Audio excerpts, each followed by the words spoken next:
So obviously we have some things to talk about and we can talk about them in class on Tuesday. For now, I just want to make sure that I get this to you so you can really start digging into Project 4. I said this via email through the announcement, but if you've done the work, I'm not going to fail you. So nobody needs to feel like you don't know if you're going to pass this class or not. If you've come to class and if you've turned in the work, you're going to pass this class. So just flat out, some of you have emailed me. A few of the emails were admittedly a bit hostile, which really bummed me out. I know that things haven't gone the way you wanted this semester, but I also do feel like I've always tried to be very respectful with each of you. So I am pretty bummed out to see that some of you are letting your stress make you mean, honestly. But I get it. I understand you take your grades seriously, and I haven't held up my end of the bargain. So I get that. And like I said via email, and I've said this before, when it comes to assigning final grades, I'm going to keep in mind, I know what happened this semester. So in terms of grading your papers, I use the rubric to grade your papers. So I didn't inflate your grades necessarily with the papers. But when it comes to assigning your final grade, it's very possible that you got all B's and B pluses on all your projects and then still get an A in the class. I will be inflating your final grades because I understand that you didn't have the attention that you needed. I have said this before and I'm saying it again. With that being said, if you would like to consider getting an incomplete, we can talk about that. So an incomplete basically means that you were not able to complete all of the work in a timely fashion because of extenuating circumstances. Generally speaking, the extenuating circumstances are on you. In this case, I am the extenuating circumstances. And so if you're somebody who honestly just you haven't really done the work this semester, then no, an incomplete isn't for you. But if you feel like you just genuinely do not have time to do well on project 4, and if you just had a couple more weeks, then you could get the grade you want, we can discuss an incomplete. Everybody can't take an incomplete, it doesn't work that way. But if you feel as though an incomplete grade might be what you need, I'm willing to entertain that and discuss that. But whether you take an incomplete or not, nobody who has done the work is going to fail. And again, that means that you do submit the work. So just so you know what's coming up, our classes are going to be in person. I am done interviewing. The interviews are done and I mean, my health is not great, but oh well, right? Class needs to be taught. So on Tuesday, we'll be putting it all together. I don't think you guys realize that you basically have project 4 done. Um, I've shown you the assignment sheet. I've gone over the different parts of project 4, and I think you all are just panicking because you're not realizing how far into project 4 you truly are.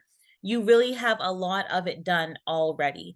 And so today's interactive lecture is going to be just walking you through project 4 step by step. Whenever we're in class on Tuesday, we'll be just putting it all together. But again, you really have most of it done already. So when I say in-class consultation, I just mean that we can chat whatever concerns you have. If you want me to look over your source or something, we can do that. Also, I will be responding to emails, not tonight but tomorrow. It's already very, very, very late, and I will respond to your emails tomorrow, but I will also respond to your questions in class on Tuesday if that'd be helpful. So your last part of project 4, that's not the written component, is your flash talk. And the flash talk is basically a 5-minute speech where you basically just tell the class what your topic is, why you're interested in it, and a bit about it.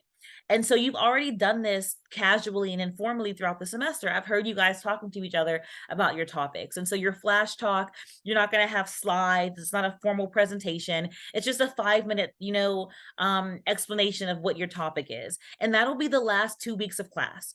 So Friday of next week, you'll have your rough draft due. So I've pushed back your rough draft an entire week. I think that makes sense. We lost a week this week. So I'm giving you another week to do it. And then I'll have your final draft due the very last day of class. If you need another day or so, like talk to me, we can figure it out. I really am, trying my best here. I don't want anybody to do poorly. I mean, we're all just trying our best, and I hope that we can just keep that in our minds moving forward, that I know you all are trying your best, and please understand that I'm also doing the best I can. So this is the schedule that I have for us for the rest of the semester. We only have 3 classes left after this. We're almost done. I'm going to have office hours every day next week as a way to make up for how the semester has gone. So on Monday, I'll have office hours from 9:30 to 10:30 on Zoom. I'll also do them by appointment if that doesn't work for you. Tuesday, I will be available. I'll stay after class as long as you need me to, and we can also make time make a different time if you can't do 1:30. On Wednesday I will have office hours from 11 to 12. If that doesn't work for you, then we can do it by appointment later that day. Same thing Thursday, and then Friday I'll also be available after class. And so I hope that you guys can see this and know that I truly am trying here. So every single day next week, I will make myself available to you all. If these times do not work for you, send me an email. I know I haven't been great with emails, but I'm telling you, I'm back now. Send me an email, and we can find a time. But I'll also I'll put this in an email. I'll upload this on Canvas as well, but I will have office hours every single day next week for you guys, and I'll see if maybe I can do something like that finals week too. All right. So in the interactive lecture, make sure you write your answers down. The more you write now, the more you'll have done. That's just the truth of it. So again, like I said, you have a lot of project 4 done already. It's just a matter of putting it all together. So as you're answering the questions for the interactive lecture, actually keep your answers, because if you move through this lecture and you actually take every part of this interactive lecture seriously, you will have project 4. It'll just be in different pieces. So I have this lecture broken up into 4 parts. Your assignment sheet doesn't break it up into 4 parts, but I'm breaking this lecture into 4 parts. So you can do one at a time. Today's Friday. I want you to have this done by Tuesday. You could do part 1 today. Well, no, not it's too late now, but you could do part 1 tomorrow, part 2 on Sunday, part 3 and 4 on Monday, however you want to do it. If you want to do all 4 of the parts, right now, whenever you watch this, then go for it, but feel free to break it up. Just try to get it done by Tuesday. Again, if you don't get it done by Tuesday, who am I to penalize you for being late, right? That wouldn't be fair. But because I plan on, workshopping the project 4 on Tuesday, it would be most helpful for you to get it done by Tuesday. So Project 4 is basically just a research paper of your own choosing, written for a general audience as a blog. So it's a topic that you chose on sources that you picked to a general audience. That's really all that it is. Don't try to, overthink it too much. It's literally a research paper of your choosing, and you get to pick the sources. That's all that it boils down to. So this is what the requirements are. And I get that when you look at this, it gets overwhelming, but once I actually kind of get into this in the next few slides, you're going to understand that you're pretty deep into this, much more deeper than you think. So delineating your relationship to the topic you have selected, providing necessary contextualizing background for your topic, indicating and exploring 2 to 4 sub-questions, engaging at least 3 sources, describing conclusions for future thought and research, employing multimodal composition, and presenting your talk in a 5-minute flash talk. And so I'm not going to go bullet point by bullet point. I'm going to condense these and kind of show you what this could look like. So part 1, you have done the biggest part. So delineating your relationship to the question you've selected and describing your interest in and knowledge of the question. You've basically done this. You picked your topic weeks ago at this point. You've explained to me, to your peers, to yourself, to Canvas, why you're interested in this topic. So the major part of project 4 in terms of having the topic, you guys have this already. So bam, that's done. All right, part 2. You ready? Let's go. So part 2 is about context. So from stage 3, you have at least 3 sources you're using for your topic. Use your 3 sources to answer the following questions. So 1, and then question 2, and then question 3. Okay, and so what you just did is you provided the necessary context about your topic. You talked about what was necessary, any specialized knowledge that needs to be known, and the background. And so whenever we look at the minimum requirements, you have the relationship, or you have the topic, and you have the necessary background. And skip down to bullet point number 4, you've now used your 3 textual sources. And so already you basically done half of project 4. Part 3. So part 3, the sub questions and the related issues it's basically about introducing complexity into the topic. So going beyond just your initial question and asking follow-up questions. So I do want you to notice it says indicate and explore.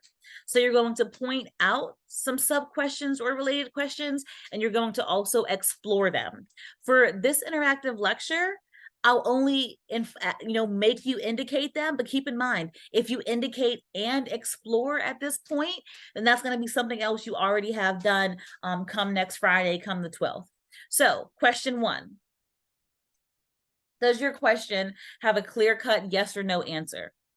All right, so if it does have a clear-cut answer, what are some contexts or scenarios or information that would make it less clear-cut? And if it doesn't have a clear-cut answer, well, what makes it not so black and white? Okay, second question. What are 2 to 4 lingering questions that you have about your topic? So think about it as food for thought questions, maybe a what if question. Okay. And then part 4. So part 4 is actually pretty simple.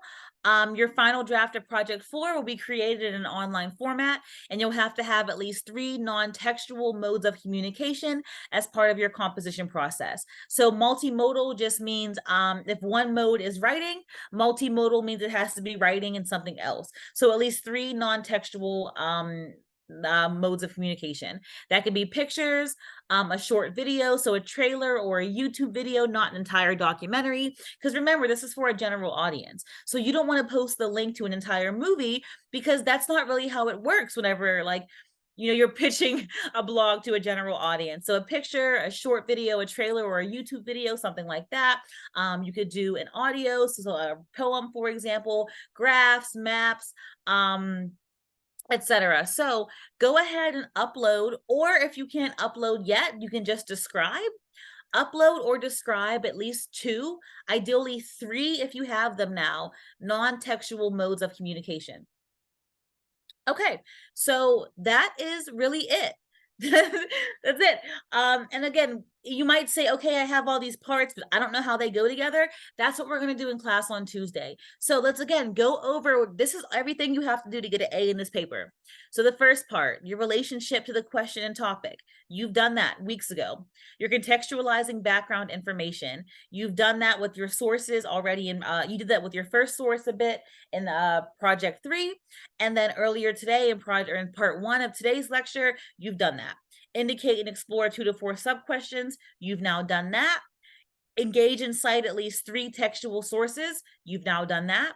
Describe conclusions and avenues for future thought and research. Well, whenever you explored your 2 to 4 sub-questions, the way that I phrased that means you also did that. Employ the multimodal composition strategies. You just did that. And then the 5-minute flash talk, I'm going to have you do that in class. And there's very little prep for that. And I'll teach you how to do it next week on Tuesday. All right, so finally, making project 4 look like project 4. I showed you guys those samples, those kind of blog style samples. I'm just going to tell you how to design your site. I'm not going to actually show you the design of a site. I'm just going to give you some instructions. As you see, you have these slides on Canvas, so you can also just do this on your own. You are free to write this as a paper. If you don't want to use a website, you can write it as a paper for sure. And so one option you could use is WordPress. So you would go to WordPress, create an account. Here are your options. I chose email. You have to verify your email. Don't purchase a domain. You want to create a free site instead. You're going to do writing and publishing. You'll see what that means whenever you go on there, and then just have fun with it. And so if you do WordPress, the main buttons you're going to use for WordPress, you're going to have your title, and then the main things you'll use are going to be the heading. So you'll use the heading title, and then you'll use the paragraph feature to actually write. And then you'll use image if you want to have one picture, gallery to have multiple pictures. Maybe you'll want to use a table, but if you use a table, remember to add a title. So there's a lot you can do with WordPress. Sorry. And so there's even more that you can do. So if you want to do a list or a quote, if you want to do some coding or a verse, for example, there are other things you can do with it.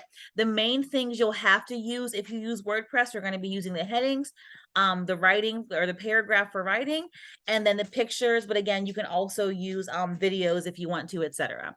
So WordPress will end up looking something like this. And of course, you can change the colors and pretty it up. If you want to use Wix instead, so for Wix, you go to the website, click on get started, sign up. It's going to ask you whether you want to do it for yourself or for someone else or a client. Do yourself. Select blog, and then you're going to get a bunch of different categories. You can pick whatever you want. Or I'm sorry, you don't even have to pick blog. You have a bunch of different categories. I chose to do blog, but you can play around with this as well. Once you get to Wix, you're going to have a lot of different features again. And so you'll have your title, you'll be able to write right away, and then maybe you'll want to use a divider to separate your different pieces of writing. Maybe you'll want to use a table. You could use something like this. Maybe you'll want to use a button where if the person clicks on this, it takes them to a different site. And so if you're using Wix, the main features you're going to be using are just typing directly onto the page. And then you're also going to be using image, gallery, video, something in the media for the multimodal composition piece. If you want to jazz it up, you can do table, file, list, poll, SoundCloud, button. And so you can also kind of fancy it up with Wix. And again, the more you add, the prettier it'll look, but it starts off pretty basic.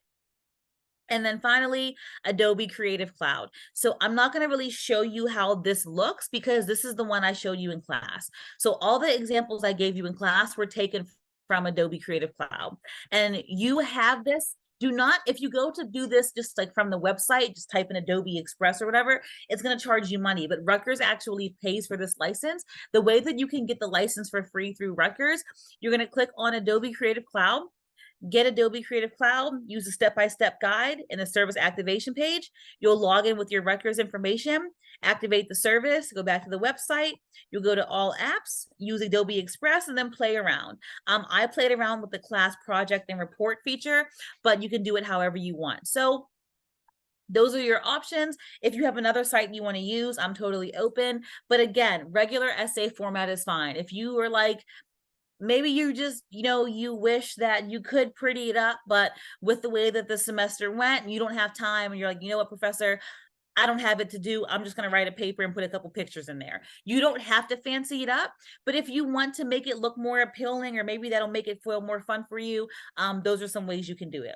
So reminder again, the interview season has wrapped up. So on Tuesday we'll be in person. We'll put everything you did today together in your lecture, or for project 4. We'll do that on Tuesday. I will individually help you with whatever you need.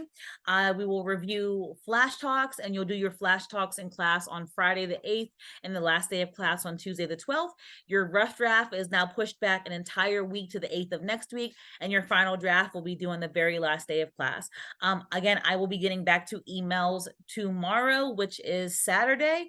So thank you for your patience, and I ask that you, those of you who have been kind, thank you. Thank you for being kind, and please continue to be kind. And those of you who have lost patience with me and have been not so kind, I ask that you just bear with me. Being mean to me doesn't make me work any faster. If anything, it just bums me out and makes it harder to work. So we're almost done. I'm going to get you through. I'm not going to fail you. I'm gonna get you through to the end. So just hold tight and we will figure it out. All right. If you need anything, send me an email and I will get back to you over the weekend.